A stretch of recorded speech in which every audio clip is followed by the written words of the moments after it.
Bunga Hati, episod 17, part 1. Farizan mulai bercerita kepada Sulaiman.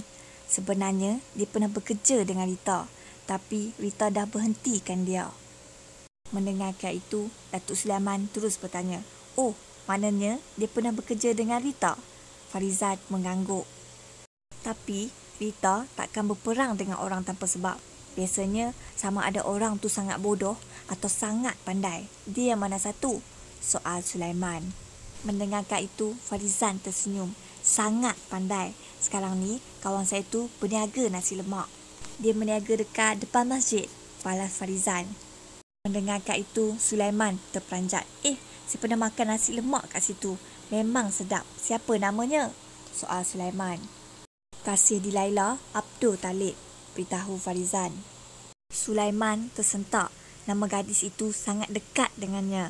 Itu nama abang kandungnya. Semakin kuat ingatannya untuk tahu siapa gadis itu. Mungkinkah Dilaila anak saudaranya? Sulaiman terus bertanya, tahu nama ibunya? Salimah, jawab Farizan. Mendengarkan itu, sekali lagi lelaki itu terkejut.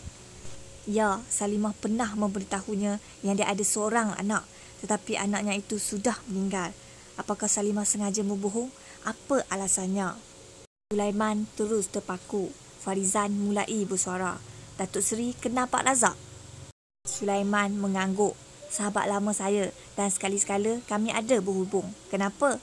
Soal Sulaiman. Farizan hanya mampu tersenyum. Dialah yang suruh saya jumpa Datuk Seri, jawab Farizan. Mendengarkan itu, Sulaiman semakin pelik. Kenapa pula? Farizan kelihatan semakin serius. Dilaila, dia anak Datuk, ujar Farizan penuh yakin. Mendengarkan itu, Datuk menggeleng. Mustahil dia anak saya. Saya tak pernah ada anak kandung. Saya hanya ada anak tiri, beritahu Datuk. Farizan memandang Datuk dengan serius mulai berkata, sebenarnya Datuk Seri ada anak kandung. Isteri pertama Datuk Seri baru hamil sewaktu berpisah dengan Datuk. Cerita Farizan selepas dia mendapat keputusan DNA Dilaila. Sulaiman semakin pening. Kenapa Razak tak beritahu saya? Tanya Sulaiman lagi. Sebab dia dah berjanji dengan Nek Tijah. Sebenarnya arwah isteri Datuk Seri yang tidak mahu hal ini bocor. Dia tidak mahu Dilaila beribu tiri, beritahu Farizan lagi. Lelaki itu tersentak. Saat itu kepala Sulaiman terasa bergegar. Ya Allah, benarkah cerita yang didengarnya itu? Sungguh dia tidak akan tergamak menceraikan isterinya. Seandainya dia tahu wanita itu sedang hamilkan zuriat mereka, kenapa wanita itu tergamak menyembunyikan hakikat itu? Dada Sulaiman semakin berombak.